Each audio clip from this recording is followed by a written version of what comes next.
Hello and welcome to Open Mic.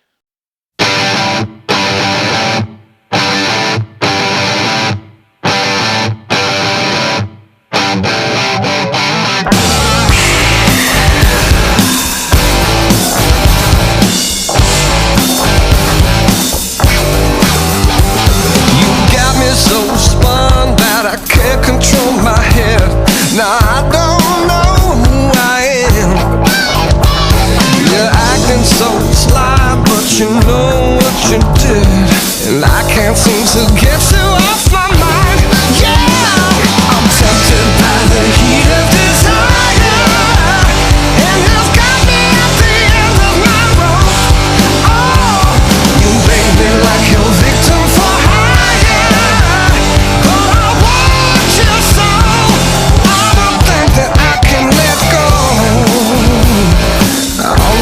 Yet, but I can't forget. I'd leave you behind, but you're everywhere I go. Ain't no way to get out. You got me hooked on your drug, and I'm losing all control. Now I know I'll never be the same. No, I'm tempted by the heat of desire, and you've got me at the end of my rope. Hey, yeah, you make me like your victim for hire. But I want you so, I don't think that I can let go. No.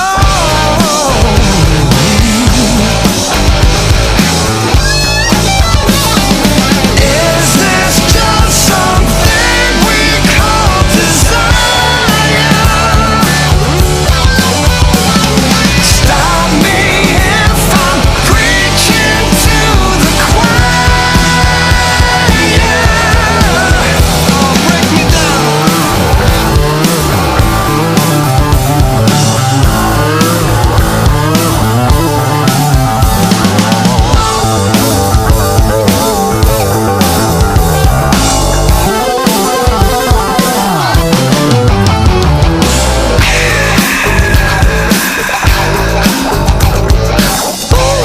Baby and me, yeah.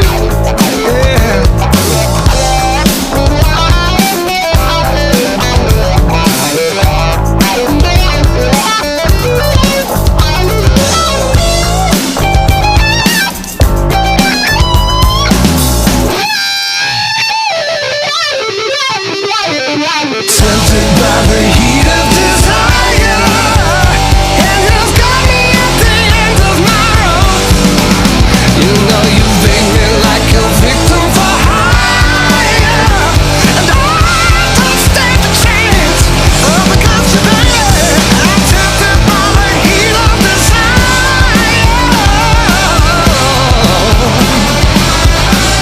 You know I let you play me like a victim for hire, and I want you so. I don't think that I can let go. Oh, hell no.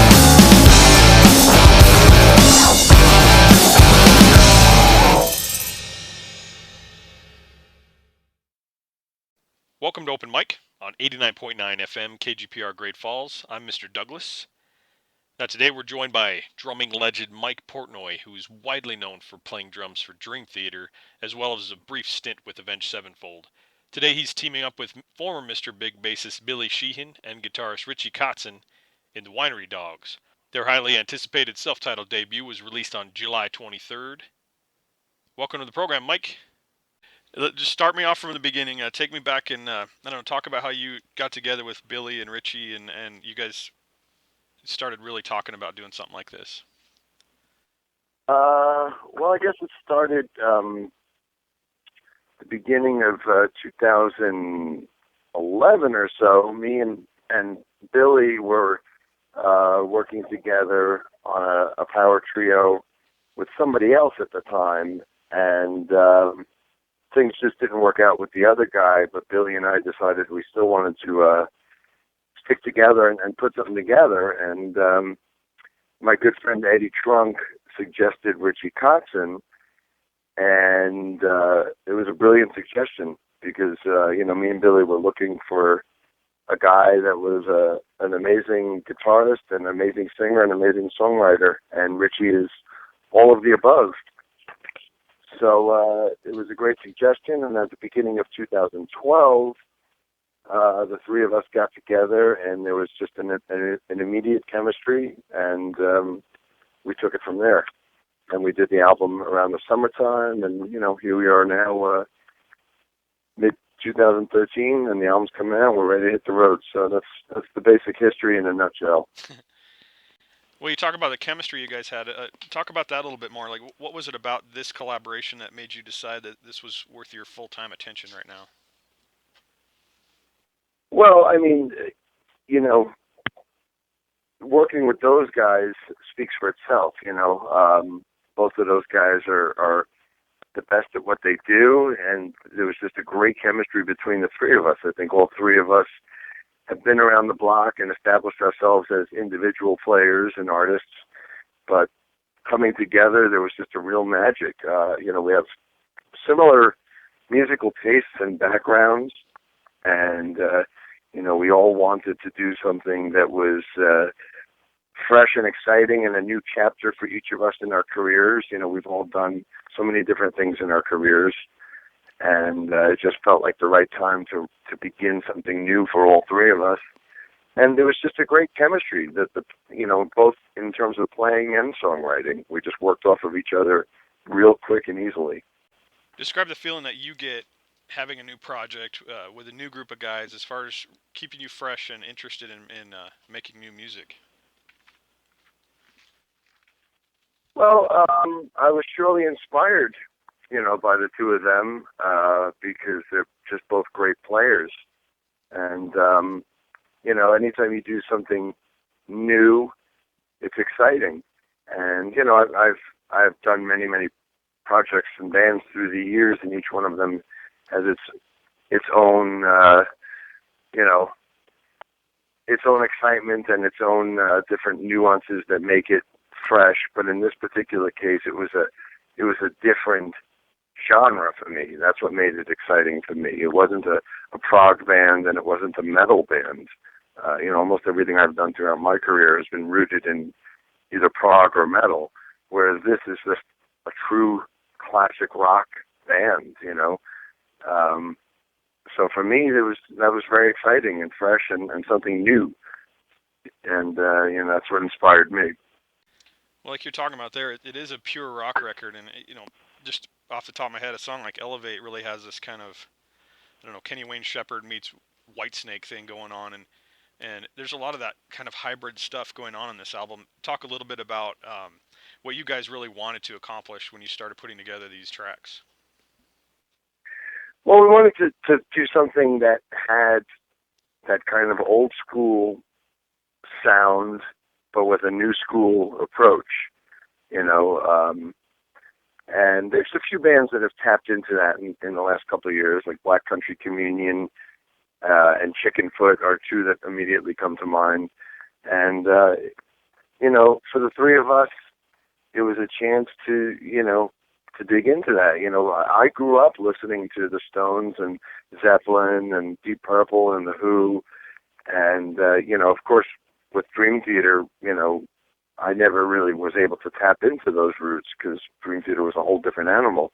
So for me, this was a chance to really dig into that classic rock sound.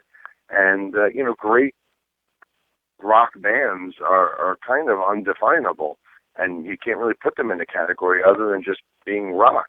What is Van Halen? Van Halen's just a rock band, and I think this band has kind of those kind of elements that just let us be, when you're just a rock band, the palette is wide open to do almost anything. Well, you've mentioned, the different styles of drumming that you've done over the years. What challenges you right now? Well, for me, the challenge at the moment is the scheduling, because for me personally, I'm juggling so many different things in my life and my career that the biggest challenge is trying to make it all work. So that's for me the biggest challenge. Musically, I don't look at any of the things I'm doing as, musically challenging. They're all musically inspiring, but I wouldn't say challenging. When you've played the type of music you played with Dream Theater for all those years, you know, that's pretty much as technical and challenging as it gets. So these things that I'm doing now in my life are more a breath of fresh air. And you know, if anything, the challenge is just trying to make it all work with my schedule. Right. Well, and the challenge also is, you know, making it interesting enough for you to want to really put your all into it. Well, I wouldn't do it if my heart wasn't into it. You know, everything I've done, you know, I believe in, and I work with people that I respect and admire, and you know, I put everything into everything I do.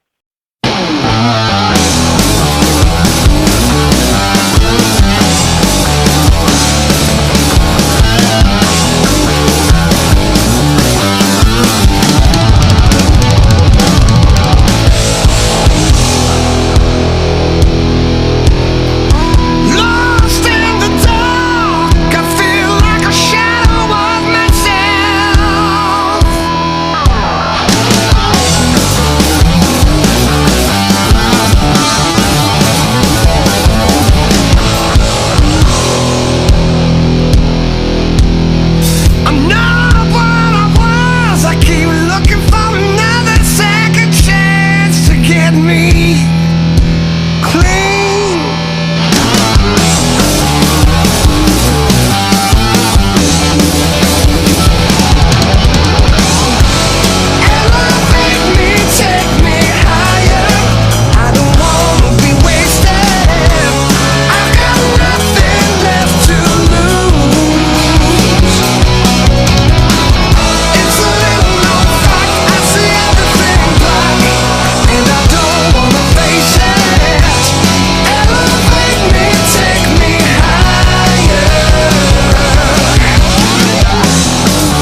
In case you're just joining us, we're talking to former Dream Theater drummer Mike Portnoy about his new project, the Winery Dogs. We just listened to the song Elevate off of the recently released self-titled debut. Well, I mean, you've worked with everybody from Dream Theater, Avenged Sevenfold, everything in between. Looking at the list of projects you've been a part of over the years is impressive. What does a group of musicians have to offer to get your attention when it comes to joining the mix? Well, I respect so many different artists and musicians for different reasons. It doesn't have to be technical prowess. A great songwriter will move me just as much as a great musician. I'm just as moved by hearing, a great Elton John song as I am by hearing, Yngwie Malmsteen shred, this crazy guitar solo. The different artists bring different things, and I've got broad tastes, musical tastes, so I can be touched by any kind of element that just shows true artistry. And in the case of Billy and Richie, here are two guys that are amazing musicians. I mean, Billy Sheehan is a true pioneer of his instrument. As far as I'm concerned, he's the Jimi Hendrix of bass guitar, of rock bass guitar. So I see that, and I have the utmost respect for what he's done with his instrument. And then Richie is more of an artist, like in the vein of somebody like Prince, where he's just got this incredible ability to play with so much soul and so much feeling, and just move you with a single note. So, I think Billy and Richie in that sense are almost two very different kinds of players, but yet, we come together in the Winery Dogs, and it all makes sense when we come together. How are these guys different than other musicians you've worked with over the years, as far as I don't know, like you talked about Richie having this Prince vibe going, and Billy having this great bass ability. There's only three of you, so you guys have to the three-piece band is always an interesting deal, because you got the guitarist usually playing the role of vocalist too. I mean, how are they different than the other musicians you've worked with? Well, they come from more of a classic rock background. Like I mentioned it earlier, almost everybody I've been in a band with over the past 25 years has come from either a progressive background or a metal background. And I don't think Billy and Richie, either of them really come from either of those backgrounds. So for me, that's what makes them different from anybody I've ever worked with. Talk a little bit about Richie as a vocalist. Well, he's an unbelievable vocalist, and I don't think people realize that about him. I think most people kind of just instantly connect him to his time in Mr. Big and Poison. In both cases, he wasn't the lead singer. So I think people are going to be blown away once they realize the incredible voice that he's got. I mean, just filled with so much soul and emotion.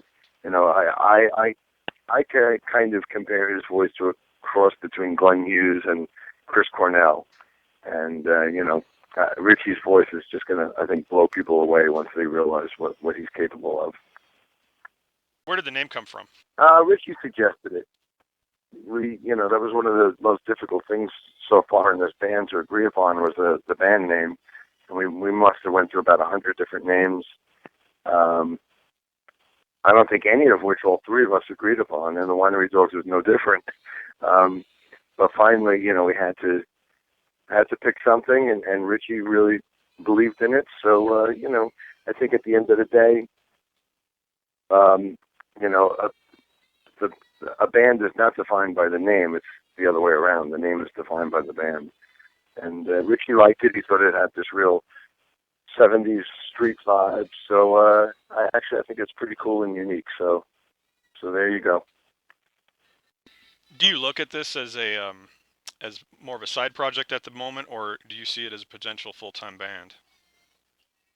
No, I definitely see it as a band.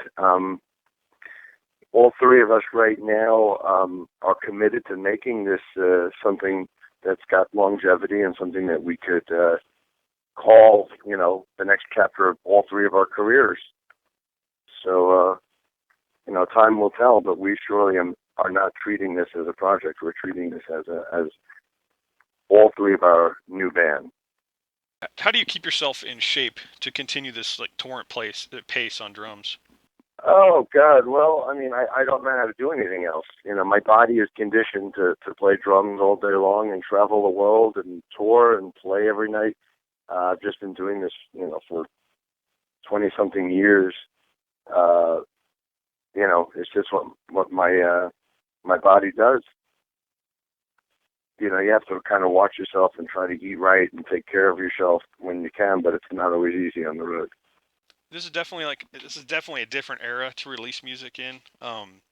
You guys come out with this album, the word gets out, people want to check it out. I mean, it's in one way it's a ton easier to get people to check out a band, but obviously the other way is that it's a lot harder to get people to fork over money to buy that album. Talk a little bit about that. You guys have established a fan base, but at the same time, I don't know, you were caught in that catch-22 of releasing an album in 2013. Right. Well, it's been particularly difficult for us with this record because Japan got a release in May, whereas the rest of the world is not released until July. So that in particular has faced us with the difficult task of trying to prevent people from downloading it and trying to